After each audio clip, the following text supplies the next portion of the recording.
सब घर का काम, एवढं घराचं काम पडलंय ना का मला एकटीलाच करायला लागणार आहे. आता काय करणार. 25 तारखेला एक गुड न्यूज आहे तुमच्या सर्वांसाठी. तर तुम्ही सर्वांनी यायचं, कारण त्यावेळेस मला सांगायला वेळ मिळाला नाही आहे हे साहेब. म्हणून आता सांगत आहे तुम्हाला की आता मी घर साफ करते आहे, कारण कोणीही करणार नाही माझं घर साफ. असं जुनं पुराण झालं आहे तरीसुद्धा व्हिडिओ पकडायला सुद्धा कोणच नाही आहे.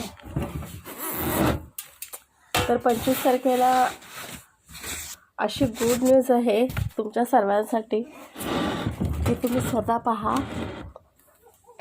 आता घर तर साफ करते आहे मी एकटी, कारण माझ्या बहिणी आता सध्या बाहेर गेलेले आहेत आणि घरी कोणीही काम करायला नाही आहे माझ्याशिवाय. म्हणून मी घर साफ करते आहे. आता तुम्हाला तर दिसतेच आहे मी घर साफ करताना, आणि इथे व्हिडिओ पकडायला कोणी नाही आहे. प्रिन्ससुद्धा नाही आहे, प्रिन्ससुद्धा गेलेला आहे माझ्या बहिणीबरोबर. तर असं घर झालेलं आहे हे, तर मला स्वतःला बरं वाटत नाही आहे पाहून. जसं माझ्या पप्पाचं घर आहे हे तसंच राहिलेलं आहे. आणि आज 7 डिसेंबर आहे. हे सर्व मी आता साफ करायला घेतलेलं आहे.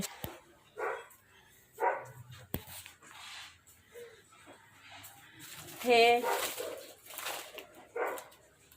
पाहू शकता तुम्ही.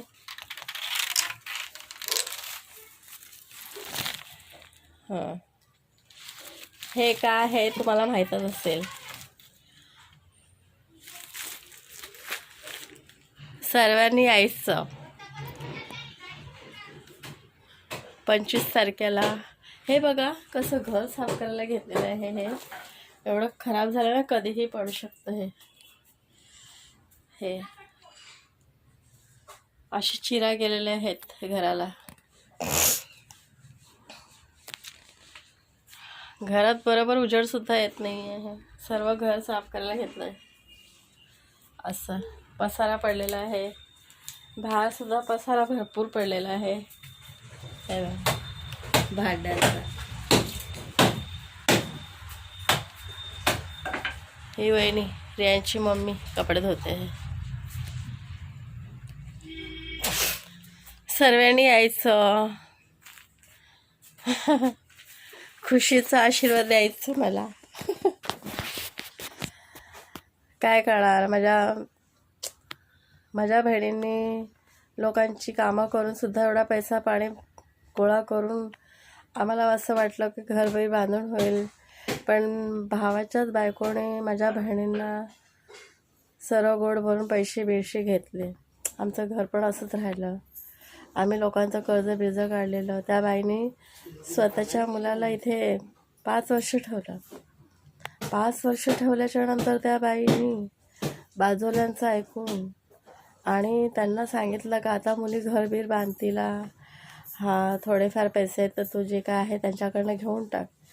त्या बाईने गोड बोलून माझ्या बहिणींवरती स्वतःच्या भावाच्या बायकोने जादूटोणा करून ना सगळे माझ्या बहिणीचे पैसे घेतले गोड बोलून, आणि तिच्या पोरांची लग्न विघ्न करून टाकले. आता आमच्या हातात 1 रुपयासुद्धा राहिलेला नाही आहे. आणि तुम्हाला माहिती आहे सुलोचनाला भारतीला अस्थमाचा त्रास आहे म्हणून, आणि मला नको आहेत त्यांचे पैसे. माझ्या बहिणींचा 1 रुपया नको आहे, कारण ते आजारी पेशंट आहेत. त्यांचे पैसे खाऊन मी कुठे मोठा बंगला बांधणार आहे की माझे चांगले नशीब उघडणार आहे, बरोबर की नाही. त्या बाईने सगळे पैसे ह्यांच्याकडनं हडप करून घेतले. आमच्या तिघ्या बहिणीचे लग्नाचे पैसे, त्यानंतर घराला थोडेफार पैसे ठेवलेले माझ्या बहिणीने, ते सुद्धा त्या बाईने जादूटोणा करून घेतले. आणि 2 पोरांची लग्नसुद्धा करून घेतली त्या बाईने. आता आमचं घर बघा कसं पडायला आलेलं आहे. लक्ष टाकत नाही आहे कोणीच. मला एवढी काळजी आहे ना, पण त्यांना जरासुद्धा काळजी वाटत नाही आहे का हे घर पडायला आलं. आणि ते मी आजपर्यंत व्हिडिओ करताना पाहिलं असेल की ते राहतच नाही आहे. ती राहत नाही आहे ते तुम्हाला समजलंच असेल का नाही राहत आहे ते. आज मी इतक्या व्हिडिओ वगैरे काढते, तुम्ही पाहिला का कधी तुम्ही तिला व्हिडिओमध्ये? अशी बाई सर्व पैसा पाणी घेतला माझ्या दोघा बहिणींचा आणि जादूटोणा करून ती बाई पळाली. कधीच पळाली म्हणजे जेव्हापासून माझ्या भावाचं लग्न झालं तेव्हा फक्त 1-2 वर्ष राहिली. त्याच्यानंतर त्या बाईने माझ्या भावाचं काही झालं बरं वाईट तशी ती बाई पळाली. ती या घरात आजपर्यंत नाही आहे. का घरात काय आहे काय नाही, कसं आहे कसं नाही कधीच बघायला नाही आलेली. म्हणजे गरज आम्हाला तर आम्ही स्वतः आमचं घराचा विचार करतो. हां, तुम्हाला तर माहिती आहे त्या दोघी पण आजारी आहेत, त्या काय करणार बिचाऱ्या? काय करावं तेच काय कळत नाही आहे. आज मम्मी पप्पा असते तर हे दिवस नसते आमचे चांगले दिवस असते.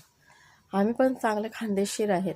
पण आता परिस्थितीमध्ये अशी आहे परिस्थिती ना की आईवडिलांचं घर बांधलेलं आहे, हे कधीही पडू शकतो. आणि बाजूवाला कसं आहे तो वकील टाईप आहे 9वी शिकून, त्यामुळे स्वतःला तो असं समजतो कमी वकील आहे. त्यामुळे आमचं घर बांधून देत नाही आहे. महानगरपालिकेत जातात तर महानगरपालिका लक्ष टाकत नाही आहे. आणि ते शनिवार रविवार असून ना त्यांनी शनिवार रविवार धरून मग त्यांना माहिती आहे आता शनिवार रविवार साहेब नसतात, मग त्यांना पहिलाच कळून आलेलं असतं. आणि साहेब लोक पण सांगतात का आम्ही शनिवार रविवार नसतो सुट्टीच्या टायमाला, तुम्ही घरदारं बांधून घ्या. हे बघा हे रिझन हेच आहे. म्हणून तर साहेब नसलं शनिवार रविवार त्या लोकांनी घरदारं बांधून घेतली. आता तो वकील टाईप पडतो. आमचं इथे बोलणारं कोणीच नाही आहे. आम्ही 3 लेडीज आहेत, त्यामुळे आम्हाला घर बांधून देत नाही आहे. आम्हाला खूप टॉर्चर आहे त्यांचं. इतकं टॉर्चर आहे का त्याच्या घराच्या समोर एक भिंत आहे तुम्हाला दाखवेन मी. त्या पोलाच्या समोरच आमच्या नावाचं काय त्यांनी गाडून ठेवलेलं आहे का मला माहीत नाही आहे. पण त्या जमिनीच्या खाली खोदून काहीतरी जादूटोणं आमच्या तिघींचं करून ठेवलेलं, त्याच्यावरती दगडे ठेवलेले आहेत. म्हणजे आम्हाला स्लो पॉयझन देऊन आम्हाला मारून आमची जागा जमीन हडपायला बघतात ते लोक. आमच्या आईचा आशीर्वाद आहे, वडिलांचा आशीर्वाद आहे, आम्हाला काहीही होणार नाही. आणि सपोर्ट तुमचा आहे, पल्स तुमचा आशीर्वाद आहे, आम्हाला कसली भीती पाहिजे. साहेब ते लोक आम्हाला खूप टॉर्चर करतात. आमच्या घराच्या समोर ना पाणी वगैरे येतं. आम्ही कसं जीवन जगतो आम्हाला स्वतःलाच माहिती आहे. खूप टॉर्चर करतात ते लोक. इतकं टॉर्चर करतात ना का विचारून फायदा नाही आहे. आणि त्यांच्या नावाची काही पोलीस कंप्लेंट केली तर तुम्हाला माहिती आहे त्याचंच ऐकणार. आमच्यासारख्या गरीब लोकांचं कोण ऐकतं का?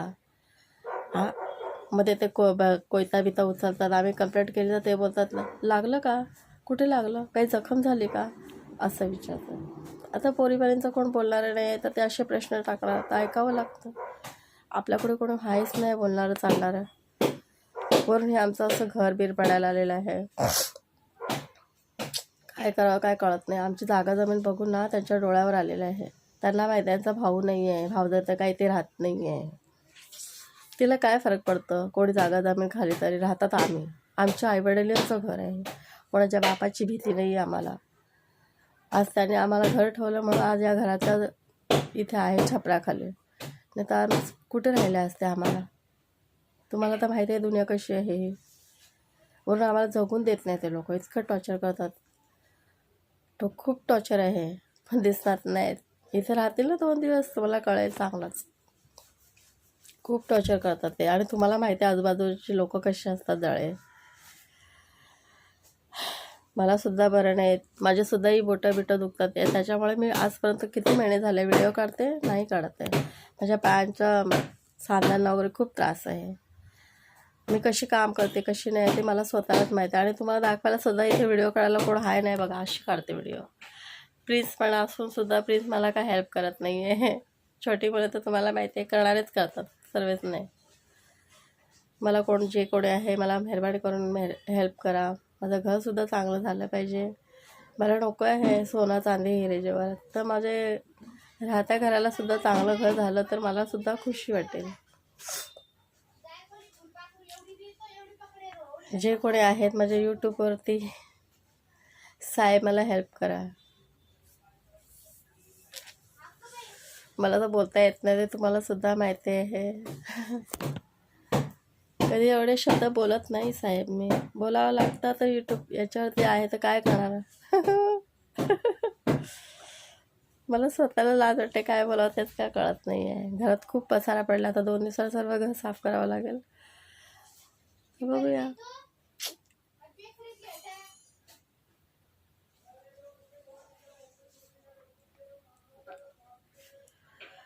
नाश्तासुद्धा केला नाही आहे मी. घरात पसारा पडलेला आहे, घर साफ करायला काढलं काय कळत नाही.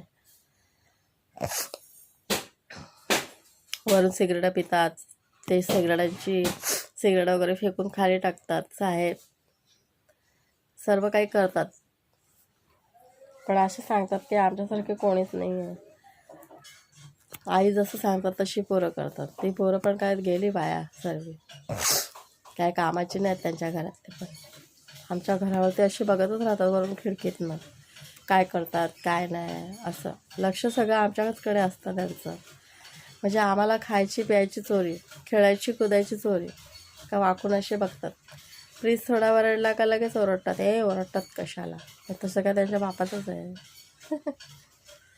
मग मी पण काय सोडत नाही, डायरेक्ट बोलते, राहतात ना तिकडे लक्ष द्या, इकडे लक्ष नाही द्यायचं. बरोबर ना साहेब, जास्त डोक्यावर बसतात मग ऐकलं तर. मी पण कोणाला घाबरत नाही. कशाला घाबरायचं, आईवडील नाही म्हणून काही पण कोणीही काय पण बोलेल तर आपण ऐकायचं.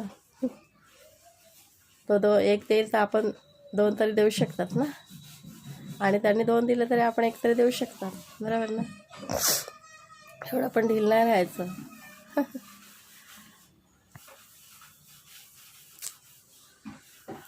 आणि हा व्हिडिओ कसा वाटतो कमेंट बॉक्समध्ये जरूर सांगा. तिथपर्यंत बाय. फॉलो लाईक जरूर करा, सबस्क्राईब करा, शेअर करा. बाय. मी सुद्धा आता उठली, कारण काम करायचं होतं ना घरातलं, म्हणून अवतार बघा. हाय.